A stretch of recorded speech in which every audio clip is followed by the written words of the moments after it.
உலகெங்கும் உள்ள மேச ராசி அன்பு சொந்தங்களுக்கு வணக்கங்க. எல்லாரும் எப்படி இருக்கீங்க?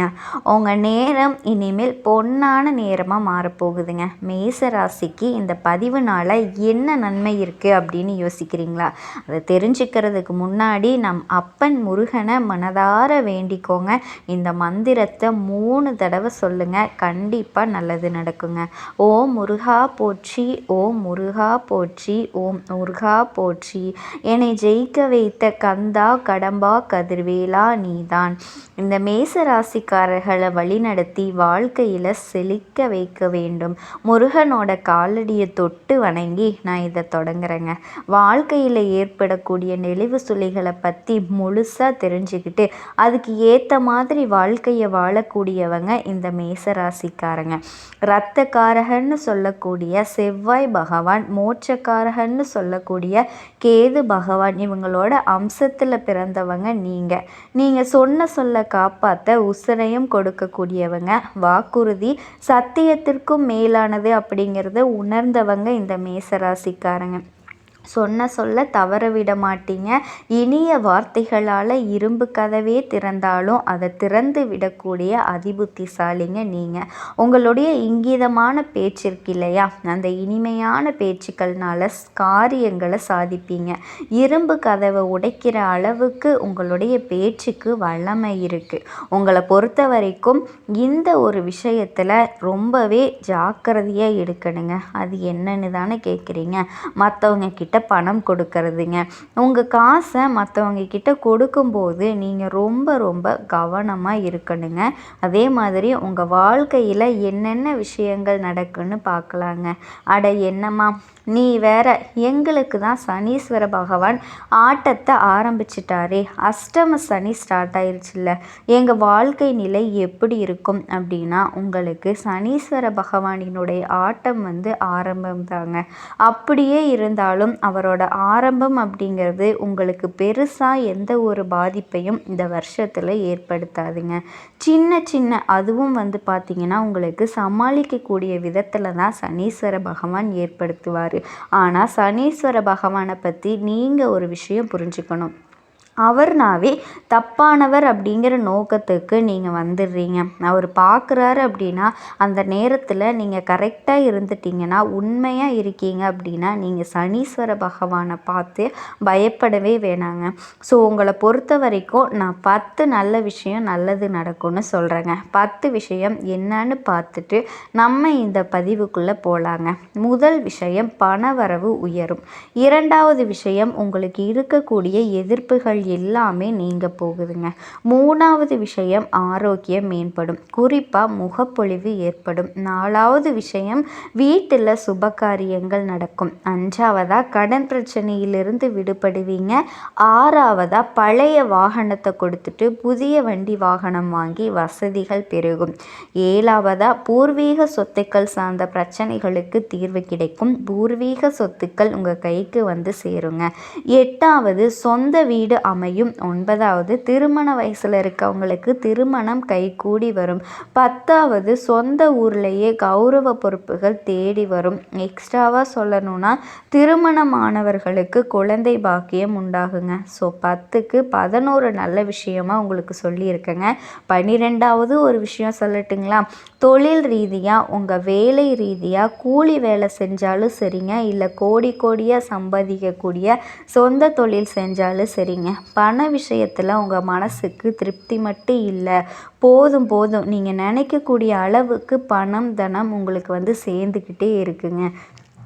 இப்போ சொல்லுங்கள் மேசராசிக்காரங்களே, உங்கள் வாழ்க்கையில் எந்த அளவுக்கு சுபமாக மாறப்போகுது அப்படிங்கிறத உணர்ந்துக்கோங்க. கடவுளோட அனுகிரகம் முழுமையாக உங்கள் பக்கம் சாதகமாக இருக்குது. சனி பகவானும் உங்களுக்கு தரக்கூடிய பலன் அப்படின்னா சில விஷயங்கள் மட்டும்தான். உங்களுக்கு எச்சரிக்கை ஊற்றாரை தவிர்த்து உங்களுக்கு பாதிப்பை ஏற்படுத்தலை. இப்போ தெளிவான விளக்கத்தை பார்க்கலாமா? அதுக்கு முன்னாடி மேசராசி எந்த விஷயத்தை நீங்கள் செஞ்சாலும் சரிங்க, முதல்ல நீங்கள் வணங்க வேண்டிய தெய்வம் முருகப்பெருமான். ஓம் முருகப்பெருமானே போற்றி போற்றி. அவரோட நாமத்தை 7 முறை சொல்லிட்டு எந்த ஒரு வேலையும் தொடங்குங்க. அந்த வேலை கண்டிப்பாக முடியாமல் இருந்தால் கூட இழுபறியாக இருக்குது அப்படின்னு நினச்சாலுமே சரிங்க, உங்களோட போராட்ட குணத்தின் காரணமாக, உங்களோட விடாமுயற்சியின் காரணமாக அந்த வெற்றிவேல் முருகன் வெற்றியாகவே அதை முடிச்சு கொடுப்பாரு. எப்பவுமே முருகப்பெருமான மறந்துடாதீங்க. வேலுண்டு வினை இல்லை, மயிலுண்டு பயமில்லை, கந்த கடவுள் இருக்க, கருணை மூர்த்தி இருக்க, கவலை எதுக்குங்க. மேச ராசி அன்பு சொந்தங்களே, ஃபஸ்ட்டு உங்களுக்கு ஒரு கிளாரிட்டி கொடுத்துட்றேன். சனி பகவானோட பெயர்ச்சியால் தானே நீங்கள் ரொம்ப பயந்துட்டு இருக்கீங்க. சனி பகவானை பொறுத்த வரைக்கும் உங்களுடைய ஜாதகத்தில் 11ஆம் வீடான லாப வீட்டில் தாங்க தொடர போகிறாரு. இந்த காலகட்டத்தை பொறுத்த வரைக்கும் உங்களுக்கு சனீஸ்வர பகவானால் வசதி வாய்ப்புகள் பெருகும், வருமானம் உயரும், வேற்று மொழி பேசுகிறவங்களால் கூட உங்களுக்கு உதவிகள் உண்டுங்க. வீடு வாங்குவீங்க, புதுசாக தொழில் தொடங்கக்கூடிய வாய்ப்புகள் உண்டாகும். சங்கம், ட்ரஸ்ட் இந்த மாதிரியான விஷயங்களில் சேருவீங்க. குலதெய்வ பிரார்த்தனைகளை நிறைவேற்றுவீங்க. நீங்கள் எதிர்பார்த்தபடியே பணவரவு உண்டாகுங்க. சமூக அமைப்புகளில் புதிய பதவிகள் தேடி வரும். ஒரு சிலருக்கு வெளிநாட்டில் வேலை கிடைக்கிறதுக்கும் வெளிநாட்டுக்கு போயிட்டு வர்றதுக்கும் வாய்ப்புகள் அமையுங்க. இதே தொழில் ரீதியாக ஷேர் மார்க்கெட் மூலம் பணம் வந்து சேருங்க. அரசாங்க வகைகளில் ஆதாயம் அடைவீங்க. புதுசாக வேலைக்கு முயற்சி செய்கிறவங்களுக்கு நல்ல வேலை அமையும். தற்காலிக பணிகளில் இருக்கவங்களுக்கும் கூட உங்களுடைய வேலை அப்படிங்கிறது நிரந்தரமாக்கப்படும். இப்போ சொல்லுங்கள், சனீஸ்வர பகவான் உங்களுக்கு எங்கே குறை வச்சுருக்காரு? சரி, இவரை விட்டுருங்க. ராகுவை நினச்சி பயப்படுறீங்களா? அவர் உங்களுக்கு எந்த மாதிரியான பலன் கொடுக்குறாரு தெரியுமா? உங்கள் ராசிக்கு 6ஆம் வீட்டில் கேது பகவான் நிற்கிறாரு. நீங்கள் பழகக்கூடிய நண்பர்கள், உறவுக்காரர்கள் இவங்களை பற்றின பலம் பலவீனங்களை உணர்ந்து மகான்கள் மற்றும் ஆன்மீகவாதிகளை சந்தித்து ஆசீர்வாதம் பெறுவீங்க. வெளி வட்டாரத்தில் உங்களுடைய மதிப்பு மரியாதை உயரும். அதுவே ராசிக்கு 12ஆம் வீட்டில் ராகு பகவான் நிற்கிறாருங்க. மற்றவங்களுக்காக ஜாமீன் கையெழுத்து போடக்கூடாது.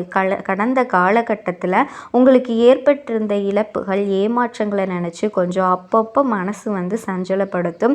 அதையும் கொஞ்சம் மாற்றிக்கோங்க. குறிப்பாக இந்த கேது உங்களுடைய பிள்ளைகள் உணர்வுகளை புரிஞ்சிக்க வைக்கிறாரு. உயர்கல்வி, உத்தியோகம் சம்பந்தமாக முயற்சிகளை வெற்றியாக மாற்றி கொடுக்குறாரு. கர்ப்பிணி பெண்களை பொறுத்த வரைக்கும் தொலைதூர பயணங்களை தவிர்க்கிறது நல்லதுங்க. சிலருக்கு பூர்வீக சொத்துக்களில் இருந்த பிரச்சனைகள் சரியாகுது. ராகுவை பொறுத்த வரைக்கும் 11ஆம் வீட்டில் அமர்றதுனால திடீர் பணவரவு உண்டாகுங்க.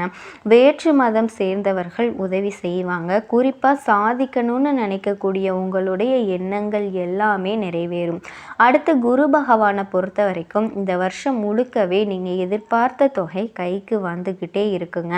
திருமணம், சீமந்தம், கிரக பிரவேசம் இந்த மாதிரி சுப நிகழ்ச்சிகள் வீட்டில் நடக்கும். வீடு களை கட்டும்.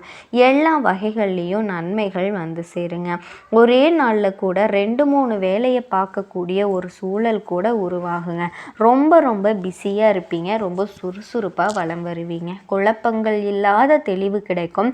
உடன்பிறப்புகள் வழியில் உங்களுக்கு இருந்த சங்கடங்கள் மறையும். முக்கிய கோப்புகளை கையாளும் போது மட்டும் கொஞ்சம் அலட்சியம் காட்டாமல் கவனமாக வச்சுக்கோங்க. அடுத்து வியாபாரிகளை பொறுத்த வரைக்கும் இரவு பகலாக உழைச்சி ஆதாயம் பெறுவீங்க. உங்களுடைய தொலைநோக்கு சிந்தனையின் காரணமாக தொழிலில் லாபம் பார்ப்பீங்க. உத்தியோகத்தில் இருக்கவங்களுக்கு உங்களை எப்பாடுபட்டாவது குறை கூறிக்கிட்டே இருப்பாங்க. உங்களுக்கு இருந்த மேலதிகாரிகள் மாற்றப்படுவாங்க. உங்களுடைய திறமைகளை வெளிப்படுத்துறதுக்கான வாய்ப்புகள் அமையும். இது புது வருஷம் அப்படிங்கிறதுனால உங்களுக்கு 9வது ராசியில் தாங்க பிறக்குது. இதனால் பணவரவு தாராளமாக இருக்குங்க. உறவுக்காரர்களுடைய வீட்டு விசேஷங்களை கூட உங்களை முன்னின்று நடத்தி கொடுக்க சொல்லுவாங்க. எதிர்பார்த்த பணம் வரும். சுருக்கமாக சொல்லணுன்னா இந்த காலகட்டத்தில் கடினமாக உழைப்பீங்க. தன்னம்பிக்கையில் சாதிக்கக்கூடிய வருஷனே சொல்லலாங்க. உங்களை பொறுத்த வரைக்கும் பொதுவாக பரிகாரம் அப்படிங்கிறது பிள்ளையார்பட்டி கற்பக விநாயகரை வணங்குறதுனால ஔவையார் அருளிய அகைவளை தினமும் படிக்கிறதுனால, அது மட்டும் இல்லாமல் எலுமிச்சை மரக்கன்று நட்டு பராமரிக்கிறதுனாலையும், ஏழை பிள்ளைகளுக்கு உதவி செய்கிறதுனாலையும் எதிலும் வெற்றி எங்கும் வெற்றி, தொட்டதெல்லாம் விளங்கும் தொட்டதெல்லாம் பொன்னாக மாறுங்க. உங்களால் முடியாததுன்னு இந்த வருஷத்தில் யாராலையுமே சொல்ல முடியாது. மேசராசிக்காரங்க ஒன்றும் பயப்படவே தேவையில்லை. இந்த காலகட்டம் உங்களுக்கு சாதகமாக இருக்குங்க. ஸோ இப்போ வரைக்கும் பார்த்த பொது பலன்கள் கண்டிப்பாக உங்களுடைய வாழ்க்கையில் ஒரு மாற்றத்தை ஏற்படுத்தணும்னு எனக்கு நம்பிக்கையோடு இருக்குங்க. கண்டிப்பாக மாறும். நீங்கள் எதிர்பார்த்த வாழ்க்கையும் அமையும்.